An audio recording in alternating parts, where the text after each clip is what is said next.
Now then, here we are back in van, on with a few more jobs to keep this van build rolling.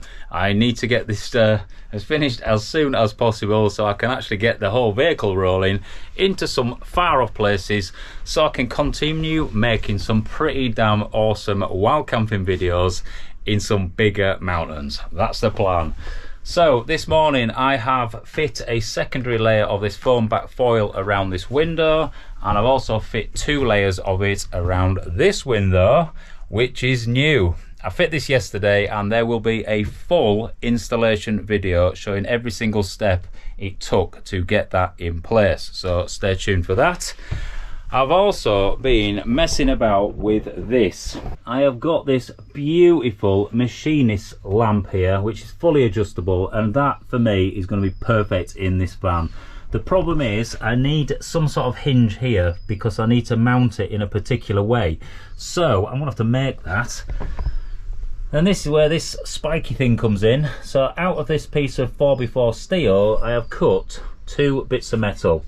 So my plan is to have a pivot point in this middle, so this actually forms some sort of hinge which will fully go 180. And to link it together I might try fit this old Campagnolo quick release set. I've also got loads of items like this, and this is just an old copper pouring jug, but I would think that is just an absolutely beautiful shape, and I just thought if I can make that into some sort of lamp or wall light, it will just add to the uniqueness of this van build, and that is what I'm going for. I want this to be completely different to anybody else's, and I guarantee it will be. We'll come back to van in a minute, but firstly I'm going to show you my backup power plan for the van. And this power source would also power something like my silo or my yurt. And if you are new to my channel, I will just let you have a quick sneak peek in here because this thing is just beautiful. Starting with my little secret wooden door. We'll just unlock it and then the big reveal. Boom. This thing is beautiful. I absolutely love it in here. It's got such a nice feeling. And as you can see, I've got some sockets already set up, but they are not actually wired in. I do need to actually finish the wiring by putting a fuse board in and obviously powering it. So let me jump out and also show you my shipping container, because again, what I'm going to show you could also power this. What an absolutely cracking day. Let me just show you my little piece of Yorkshire. That is my view from my massive window in my shipping container. So let's step inside here. It is a little bit messy, but I'll show you this as well. So that is my bed, and it is the most peaceful, calm place to spend the night. Just absolutely awesome. And in this middle section we have got my kitchen area, and then at this end we have got my seating area, which obviously has this massive window to overlook that view. Anyway, this is what I'm going to show you. The Bluetti Elite 300. This is a 3 kilowatt lithium iron phosphate power station compressed into this tiny little box. Now for me, space is at a premium in the van, so size does matter. Now it does weigh quite a chunk because it weighs 26 kilos, but I can curl that on one arm, so it is definitely still quite portable at that. So if I do need to use it elsewhere, it can be moved. Now the reason that I want to have this is just to have a backup power system, because if my primary power system in the van fails, it means I've got no lights, my water pump doesn't work, I won't have shower, like hot water for a shower, and the contents of my fridge, mainly my bacon from my bacon butties, will spoil. So I'm hoping that I can wire this in such a way that I can just flip a switch, and then the power from this can then be utilised just to keep me going for another couple of days. We have got a 12 volt cigarette lighter socket here, which I don't know why it's called that still, because nobody smokes, but that will have about a 10 amp output, which means you can power quite a few things off it, like lights and a couple of USBs, but for a van it's just not quite sufficient enough. Which brings me to this one. Inside here we've actually got an XT90 connector, which means you can run a higher amount of power through it, being up to 30 amps. So that can just literally plug in fact, I've got one just here. So this is a socket with 2 tails on it, so I could plug that straight in there, keeping these apart, and these two could then be wired straight to a fuse board, which can then obviously power my van. So I'm hoping I can have some switch system which will link this into my fuse board, as well as obviously the primary power source as well. Let's just flip that out and make it safe. So that's pretty awesome. We've also got a DC input here, which is pretty much for the solar panel setup. So you can just run your solar panels into that. At this side we have got two 240 volt sockets, or possibly 230. What's it say? Yeah, 230, which actually have an output of 2,400 watts. Which is pretty massive really, because that means you can run something like a kettle, a fan heater, and maybe a hairdryer or something like that, and not have any issues whatsoever. In the middle we have got 2 USB ports which have got a 15 watt output, and that will charge pretty much all the small items that we have nowadays, like batteries, your phone and tablets and all that. But as time progresses, we're always trying to be more efficient and we need things doing quicker. So we have got a fast charging system here, which is a USB-C connector, and that is 100 watts. But on this side, we have got a USB-C connector, which is 140 watts. It got excited even when I said that. So obviously that is a very fast charging system for any items that you just need bumping up to get out of the door quicker. If I just reach over here and avoid putting my fingers in the cactus, there is a flap which lifts up, and that reveals a port which is the mains charging port for this cable here. And this will charge at 1200 watts, which is pretty fast charging as it is, and we'll do this from 0 to 100% in just short of 3 hours. But if you go into the settings, either through this system here or on the app, you can change it to turbo mode, and that will then charge at 2300 watts. And this then will charge to 80% of its capacity in just 1 hour and 15 minutes, which is pretty damn fast. You can also bump it up a little bit just by adding more power through the solar input, which means you can add up to 1200 watts through that. But as a combination, it won't both make 2400 watts. It'll do about 2000 at most, something like that anyway. But overall, it is just pretty much spot on for what I need in the van. Let's have a look at the Bluetti app. So I'll click on it there. Firstly, you just need to ignore my fingers. It looks like I've been working in a coal mine for the last year. But this is what happens with the van build. You have to break a few eggs to make the perfect omelette, and that is what I am on with. Anyway, if I click on the Elite 300 there, I can either connect through the internet or through Bluetooth, and then the mains control panel will come up, and this just gives you the information to do the inputs and outputs. So at the top we have got the 2 inputs being the solar and the mains input, and at the bottom we've got DC and AC. So it is showing that there is something coming out of the DC, and that's because I've got these tiny little batteries on charge, but it's barely registering there. With the AC, I can just turn it on a click of 2 buttons, apart from I have to do it 3 times. I'm trying to do this through this tiny little camera, so I can't really see what's happening. And also you can turn it off pressing this button, if I can just press that, and that will turn the whole system off.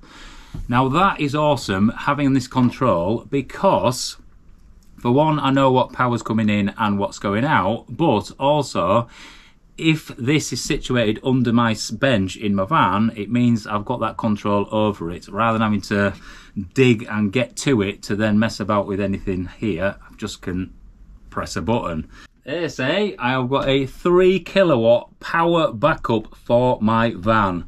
But in the meantime, whilst I am doing the van conversion, this is going to live in there, and obviously it can power all my power tools and everything I will need to get that van complete. So let's get this and you back out of here. Whoa. Lifting up this 26 kilo weight, and we're gonna crack on with some more jobs.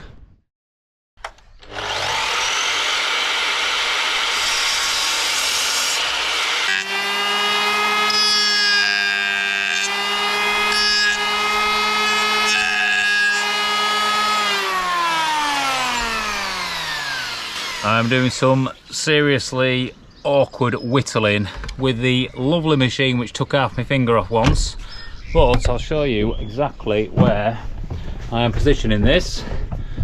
So I'm just trying to build a frame around this window. I've got one piece in at that side, and now this one is going to sit there, but as you can see the profile is bent 2 ways, so I'm just trying to sort of shape it somewhat like.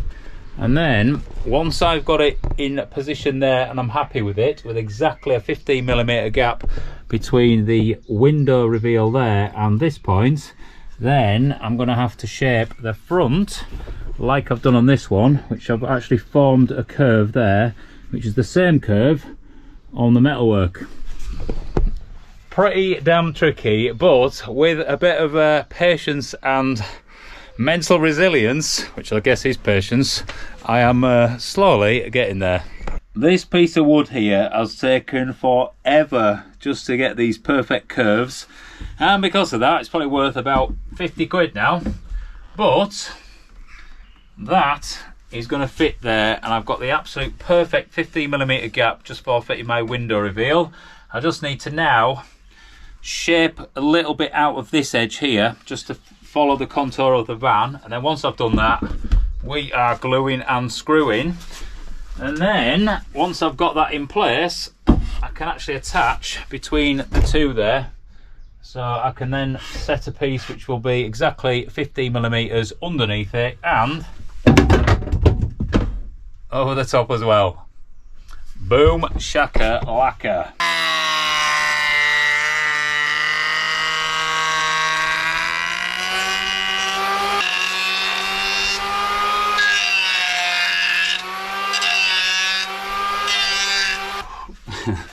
I'm looking rather erect.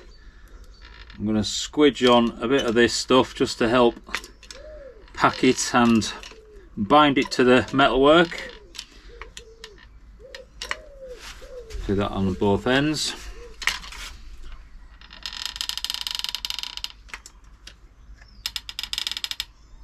I shouldn't actually need that much really, because I've actually made it a very tight fit.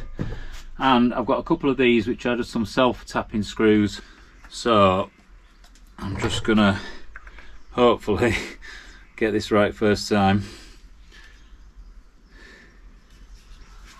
Let's work this out. That goes that way.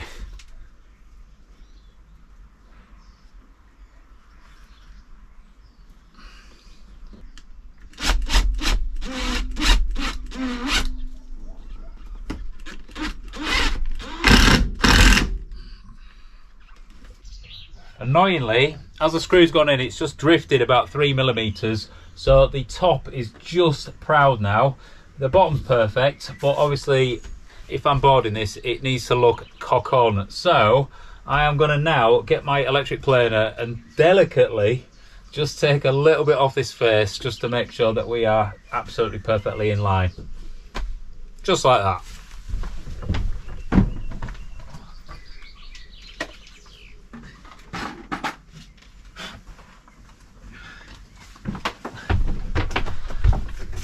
And I've got my portable power and my planer, which just works wonders when I'm just working in a van. I can just bring it with me, and I'm going to delicately do this against this metalwork.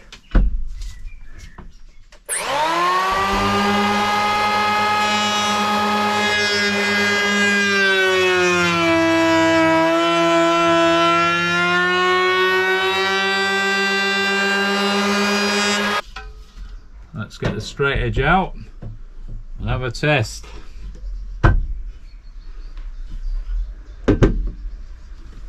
Cock on, cock-a-doodle-doo. So next we just need to cut a couple of simple ones which will take seconds, and then attach them into the wood either side, just like that. Ah, that took some effort. That did take some effort. I'm glad it's over though.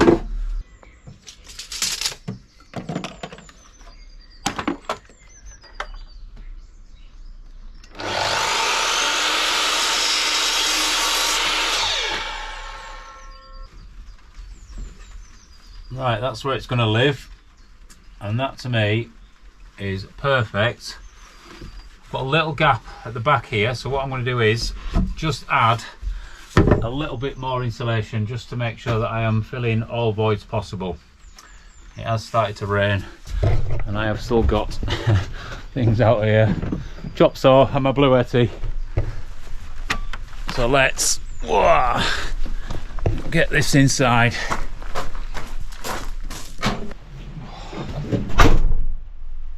Oof, that was just in time. Back into my little dark space now. It has gone very gloomy very quickly. So let's attach these bits of wood then.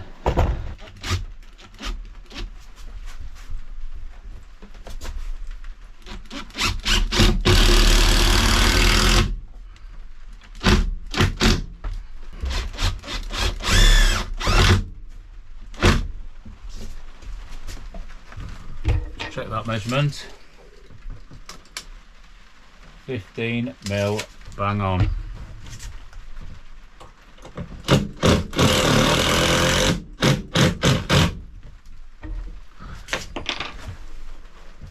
Let's get a couple of these in.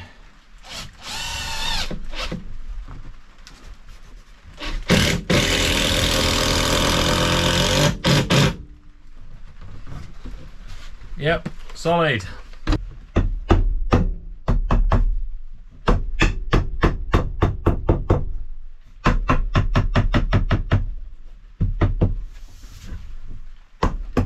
Up a bit and down a bit.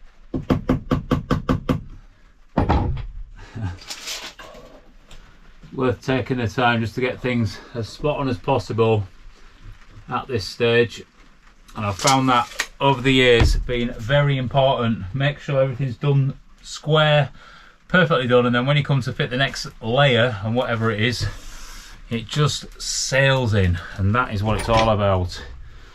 It just saves time later rather than just trying to sort of bodge it and move on.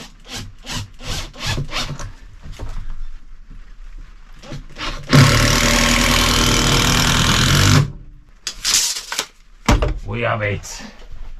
We have it.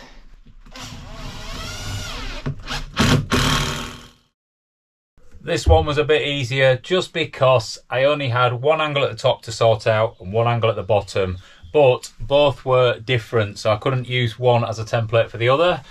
I've got 3 sides in and that is rock solid already. And now I just need to fit this.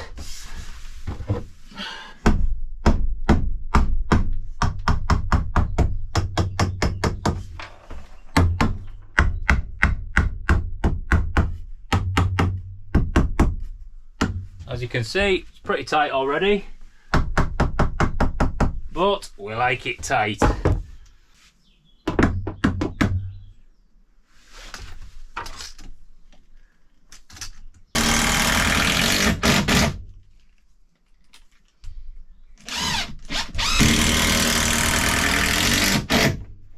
This timber that I'm actually using is from an old IKEA bunk bed.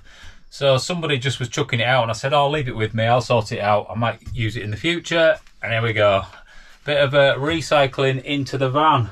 And obviously it's been in a house for quite a few years. It's come from IKEA and it's already been dried. So it is literally not going to move once it's in here. There's naught worse than using wet wood, which is just from like a builder's merchant's.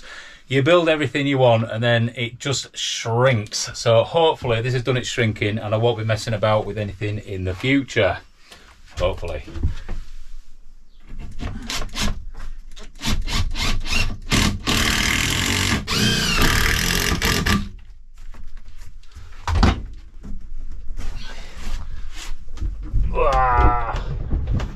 Rocking the van. Rock solid. That's what we need. Ace, on to the next thing.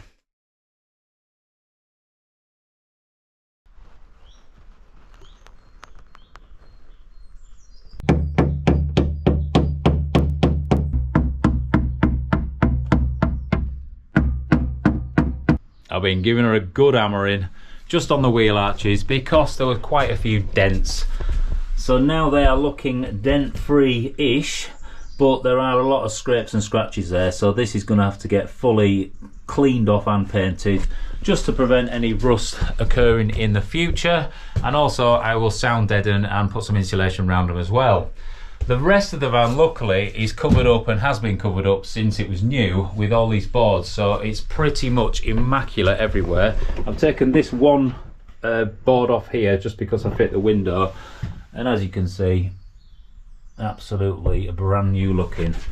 So the next job for me now is, as you can see, I've been doing a little drawing on here, and I want a hatch. So I have drilled through from the far side to show certain points, so like the headrests and the height of the unit beneath, all that sort of thing. So now I'm gonna make a cut just to see what we're dealing with and just to get a feel of what the space will be like once that cutout is done. I have spent quite a lot of time rubbing my two brain cells together to come up with a plan for this hatch.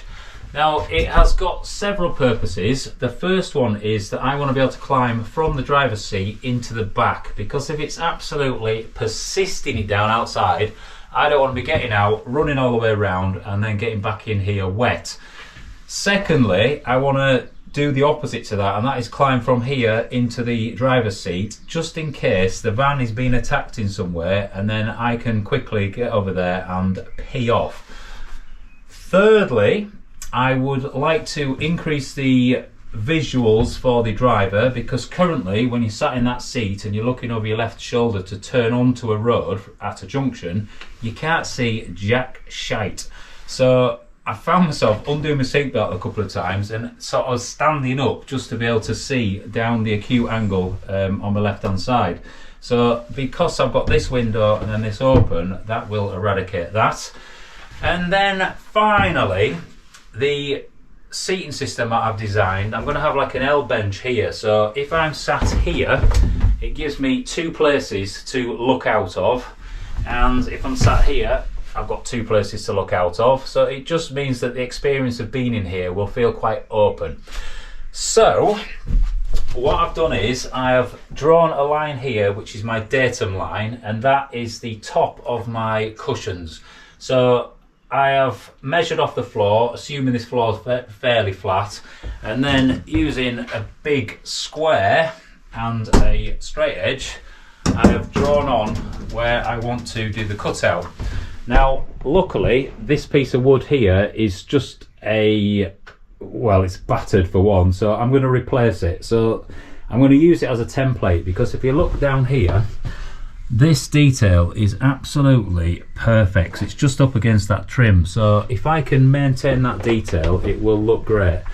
So I'm going to cut it out and then just get a feel of it, and then hopefully that is going to be perfect for me to then transfer onto a proper piece that's going to go in, and I will put the final finishes on it and all that and make it look pretty. Boom. So let's put you down there, and then we're going to do a little bit of cutting, eh? Starting with a drill. So if I just put a fairly big drill bit in there, and that allows the jigsaw blade to go in. I'm going to go around the other side and double check, because what I don't want to do is obviously drill this way through and then end up going into the seats or something. So I'm double checking, using my brain and all that.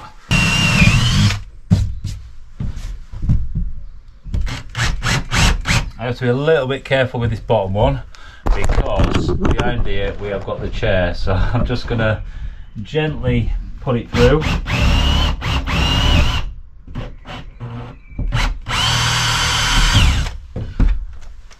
And then this one I don't do at all because there is a very tight chair up against it, so I'll put it halfway through just to...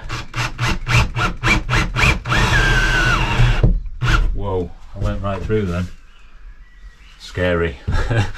So now I know that I can cut the top and I can cut down to about here, and then I will double check what's going on. Bloody hell, I could ride bare ass to London on that thing. Blunt as anything. Let's get another.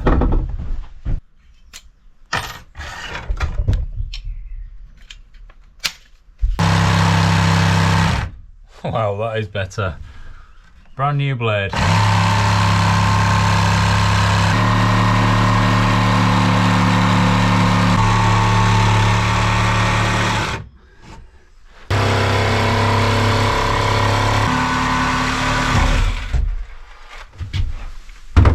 Oh, ready then.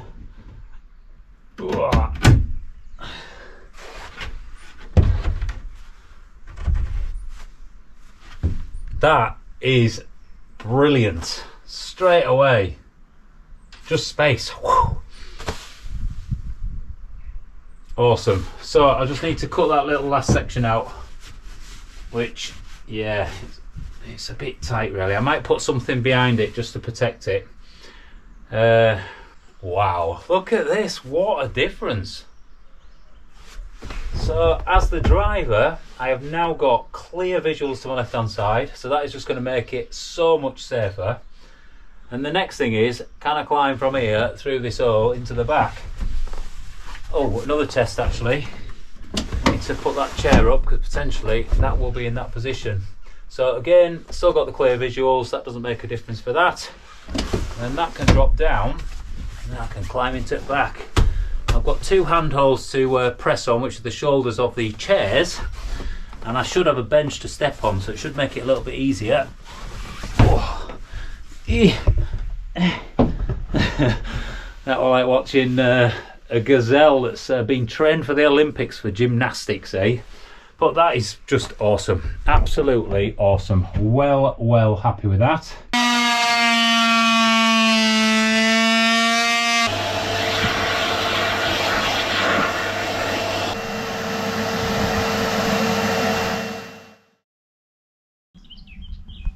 I can officially name her the Dull Dub. I'm not one for private plates at all, but I do like the alliteration and I do like the fact that I can actually give her a proper name. And also it's quite apt because it's a bit of reverse psychology, because she is going to be far from dull. She's going to be a glamorous one, even though I'm the dull one in this relationship. But anyway, let's whip this one off, bang this one on, and then we are road legal again to crack on and do some adventuring. Right, we'll whip this one off first and then see what we're dealing with.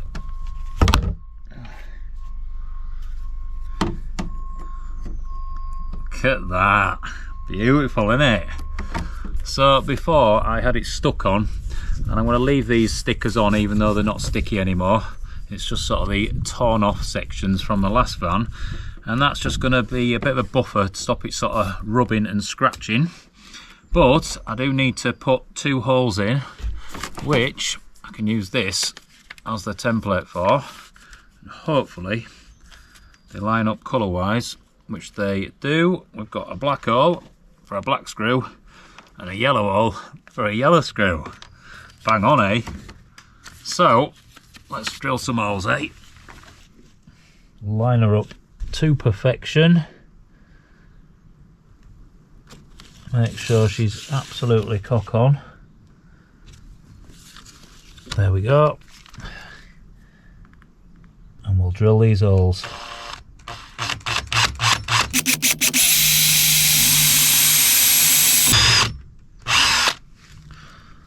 There's one.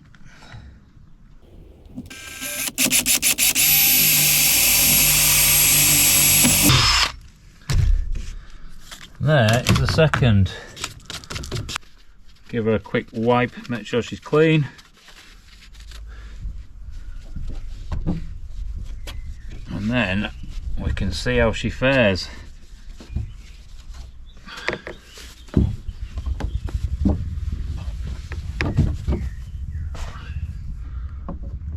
Hopefully, just by copying the original, it's going to be absolutely perfectly level, because I can't stand things when they're out of level to what they should be.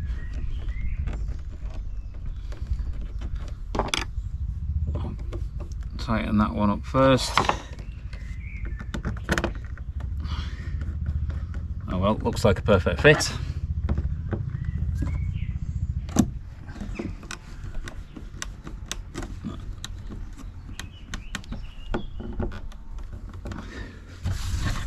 There we are, look at that. Brilliant, absolutely brilliant. Well happy with that. So, let's now get on with this one. On to the next one. Let's flip off these plastic caps. And then undo these pretty horrible looking screws. That one doesn't even have any purchase, but look at the state of that, just rusty and mank. So I'll replace those, but at least all that's pretty clean under there. I'll have to give it a wipe. We've actually got some marks on there, look at that. You see that there? And that. It does look a bit horrible, so I might actually paint that black just to hide it. Anyway, let's go drill some holes.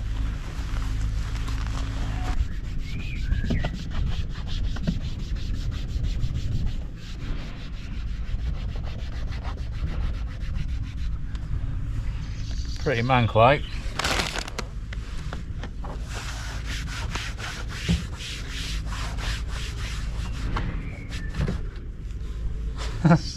Still horrible.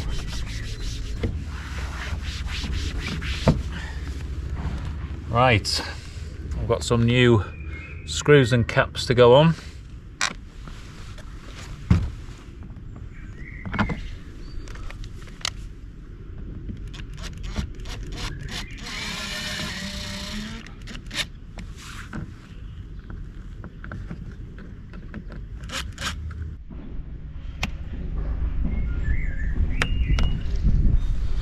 There we have it. The Dole Dub.